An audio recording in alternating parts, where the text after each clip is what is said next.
Hola amigos, hace 4 años tuve la oportunidad de debatir con Alberto Garzón, que se presentaba a las elecciones, y debatimos sobre el mercado laboral, sobre el mercado de la vivienda, y además tuve la oportunidad de decirle que sus medidas se parecían mucho a las medidas franquistas y sugeriría también que debía estudiar algo de economía. 4 años después, él ha sido ministro, hemos conseguido decirle niñes a las niñas, hemos conseguido decirle matria a la patria, pero el mercado laboral y el mercado de la vivienda siguen en un estado lamentable. El resultado ha sido que no han hecho absolutamente nada y este debate sigue de actualidad igual que hace 4 años.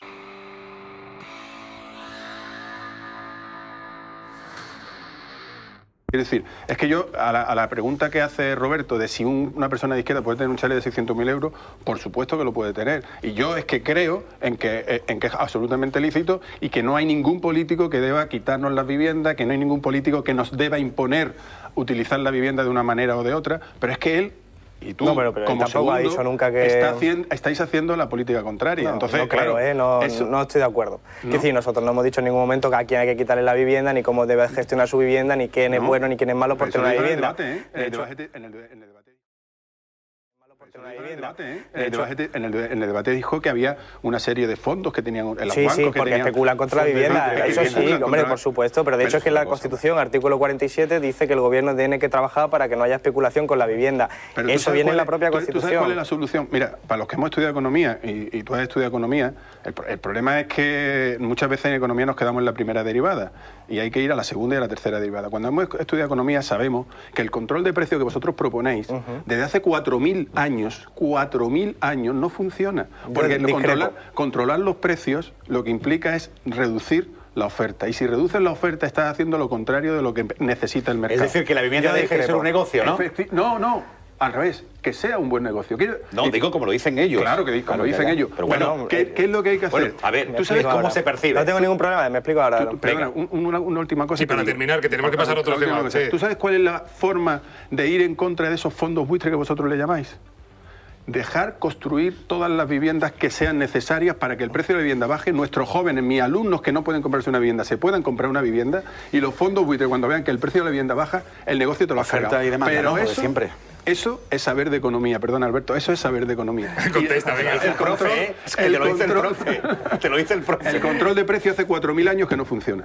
Yo, mira, discrepo absolutamente, porque además entre economistas siempre se discrepa, no existe la verdad absoluta en economía, existen diferentes perspectivas que se pueden fundamentar en datos, y es llamativo porque, de hecho, quienes están controlando los precios de la vivienda, por ejemplo, son ahora ciudades tan rojas como Berlín, 4 estados de Estados Unidos también controlan los precios, y precisamente porque creo que es bueno hacerlo, porque estamos ante un problema que tú lo has dicho con un ejemplo concreto de tus estudiantes. El 80% de los jóvenes en Málaga de menos de 30 años no pueden emanciparse. Exacto. Viven con sus padres y sus madres. Nosotros lo que decimos es hay que evitar la especulación con la vivienda, y nosotros sí proponemos un tope máximo a los precios del alquiler e intervenir el Estado. Eso evidentemente tiene costes, pero los costes son para esos fondos de inversión y bancos que están utilizando la vivienda para especular con ese derecho humano. Y nosotros instamos, fijaos que he revolucionado también un poco en la línea de lo que debatíamos antes, a que se cumpla el artículo 47, instamos a que el gobierno intervenga en el mercado de la vivienda para evitar la especulación con un bien que está protegido pero que nadie hace caso, como es la vivienda. El PSOE no quiso hacerlo, por cierto, el PSOE no quiso hacerlo. Me doy cuenta que la reforma laboral... El PSOE no quiso hacerlo. Me doy cuenta que la reforma laboral lo único que ha hecho ha sido bajar los salarios y mantener los beneficios más altos. Nosotros lo que estamos diciendo es, hay que repartir. En España se crea riqueza, la crean los trabajadores y la crean las trabajadoras, y entonces lo que hay que hacer es repartir. Y eso es política fiscal, política laboral, y eso es una política que nosotros defendemos, que es bastante razonable. Y que según usted como economista eso es viable. Para mí sí, supongo que el profesor Cabello... Quiero ir a propuestas, pero como tenemos al profesor, venga. ¿Tú no consideras que tenemos un problema en el mercado de trabajo? Que nosotros, España me refiero, tiene el doble de paro, sea la circunstancia que sea. Es decir, cuando estamos en un boom económico tenemos el doble de paro, que sería un escándalo en cualquier otro país. Y cuando estamos en crisis tenemos el doble de paro que el resto de los países. Y ya no te cuento Andalucía. Andalucía además le tienes que sumar 10 puntos. Creo que hay que reconocer que tenemos un problema de mercado de trabajo. Entonces, querer volver, como vosotros pensáis, al antiguo sistema del mercado laboral me parece un atraso. Pero te voy a decir más, ya con esto te lo dejo. es que queréis volver al sistema franquista, es que os parecéis más a Franco. Es que la tarta, esa tarta que hay que repartir, antes de repartirla vayamos a que cuando vayamos a repartir no haya nada, Pues lo que hay que crearla. Y eso es lo que se le olvida a Izquierda Unida y Unidas Podemos y tal, que la tarta hay que crearla. Sí, Cabello, déjalo ahí, porque en fin, el titular, Sí. ¿os parecéis más al franquismo o a Franco? Es que siempre lo pienso. Lo que dijo Alberto. Me voy a atrever a retar a Alberto, a retar en el sentido dialéctico, verbal. A un debate económico con Roberto de moderador, cuando pase las elecciones que estemos más tranquilos, porque me gustaría realmente conocer cuáles son los fundamentos de querer volver a un sistema franquista, por ejemplo. Bueno, ¿no? que es que un responda, caso... Yo te cojo el guante, Alberto estoy seguro que también, pero la respuesta de lo del franquismo, ¿cómo respondemos? No, yo encantado absolutamente. Lo único que tengo que decir, lógicamente no comparto esa descripción y esa comparación, creo que no tiene eso, pero sí te voy a decir, claro que tenemos un problema en el mercado laboral, pero aún diría más, es que no es un problema, incluso, lo he dicho antes, la derogación de la reforma laboral es necesaria, pero no es la panacea.